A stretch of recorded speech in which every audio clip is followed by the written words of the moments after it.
If you're looking at moving to Calgary or you're a local looking to change neighborhoods, there is one critical question that always comes up in almost every single consultation I do. It's the question people ask when the cameras are off and we're looking at properties. Derek, is this community safe? Is there crime here? Look, it's a completely valid question. If you turn on the evening news or scroll through your social feeds, the headlines make it seem like urban safety is spinning out of control. You see stories about transit disorder, random acts of violence, and property theft. And it's easy to get anxious about where you're investing your hard-earned money. But if my years wearing the Calgary Police badge taught me anything, it's this. Never evaluate public safety through the lens of a sensationalized news headline. In police work, you don't rely on rumors. You build a case file. You look at the cold, hard, empirical data. You map the trends, and you look at what's happening at the true street level. Today, we're putting on the investigator hat. We're going to look at the official statistics, the Canadian data, and the brand new Calgary Police Service crime reports, and exactly how these numbers impact your real estate value. More importantly, I'm going to give you a definitive tactical breakdown of Calgary's 4 geographical quadrants. I'll tell you where the hotspots are, where the safest sanctuaries hide, and how to read a neighborhood like a veteran street cop, so you know exactly where to buy, more importantly, where not to buy. Let's look at the evidence. Let's start with the macro picture, because this is where the gap between media perception and statistical reality is widest. Every year, Statistics Canada releases a definitive metric called the Crime Severity Index, or CSI. Now, unlike traditional crime rates that simply count the sheer number of incidents, the CSI is a much smarter system. It assigns a numerical weight based on the seriousness of the offense. For example, a minor shoplifting doesn't carry the same weight as a serious violent assault. The baseline for Canada's national average sits right around 78% on the index. So where does Calgary land? The most recent verified data puts Calgary's crime severity index at 63.3%. Think about that number. Calgary is sitting roughly 20% lower than the Canadian national average. When you stack us up against other major Western Canadian hubs like Edmonton, which frequently hovers past 100 on the index, or Winnipeg, which pushes past 120, Calgary stands out as an incredibly safe, peaceful, and resilient major metropolis. Are we completely immune to big city issues? Well, of course not. But from a data-driven standpoint, Calgary is objectively one of the safest major urban centers in all of North America. Now, let's open up the local case file and look at the internal Calgary Police Service data.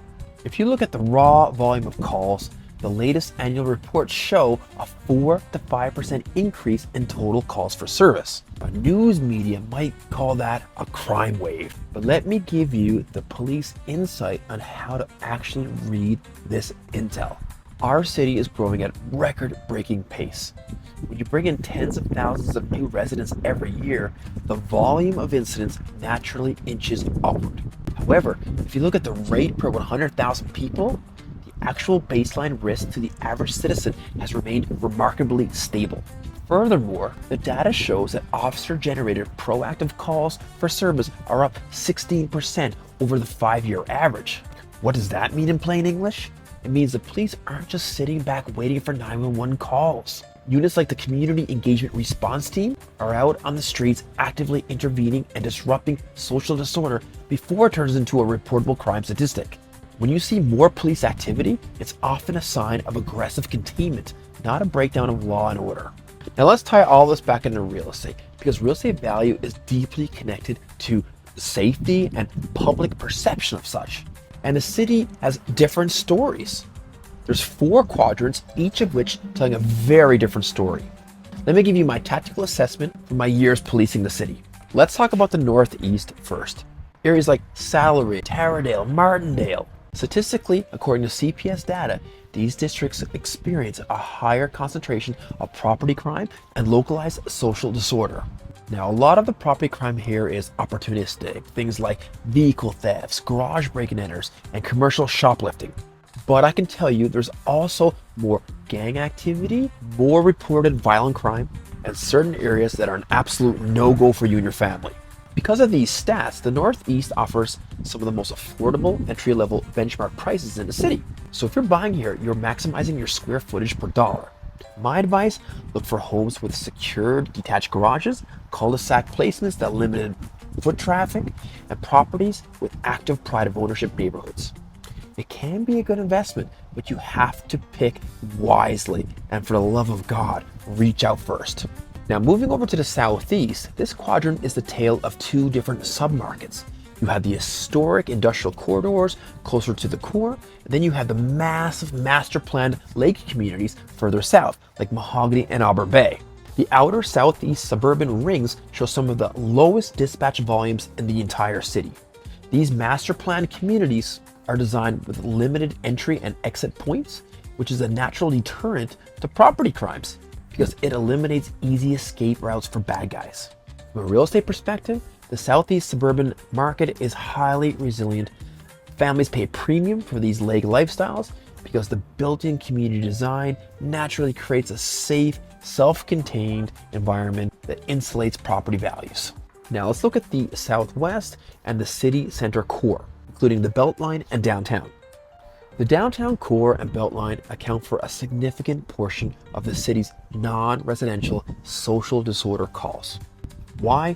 Because that's where the density, nightlife, and transit infrastructure are concentrated. It's a magnet for foot traffic. However, if you move slightly west into communities like Aspen Woods, Springbank Hill, or Discovery Ridge, the crime maps go completely quiet. My real estate take? If you want a trendy downtown condo, you are making a conscious trade-off. You are trading absolute walkability and urban energy for a bit more street-level friction. If you want a fortress of safety and premium equity, the outer southwest luxury communities are historically some of the safest, most stable real estate investments in Western Canada.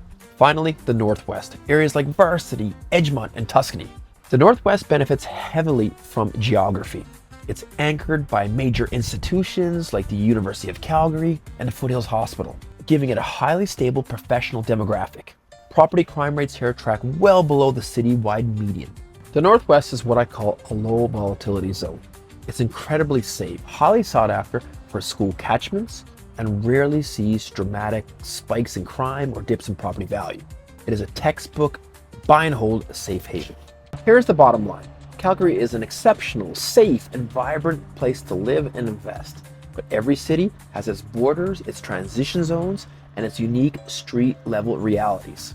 When you're buying a home, you shouldn't make decisions based on polished marketing brochures. You shouldn't walk away from great opportunities because of the sensationalized social media posts you just saw on Instagram. You need an advisor who can look past the staging furniture and fresh paint and tell you exactly what a specific street feels like at 2 o'clock in the morning on a rainy Saturday. And that is exactly what I bring to the table for my clients. I don't just pull real estate comps from a computer screen. I combine market analytics with years of frontline, boots on the ground experience navigating every single corridor of this city. I know where the infrastructure is expanding, I know where the community investment is targeted, and I know exactly where the invisible safety boundaries lie. If you are looking to buy, sell, or relocate within Calgary, and you want a straight shooting, no nonsense advocate who protects your family's safety and your financial equity, above all else, let's connect. Reach out to me directly. No high pressure sales, no pitches, just unvarnished evidence you need to make a real good move. Thanks for watching, guys. Keep your eyes open, stay safe out there, and I'll see you on the next Street Beat.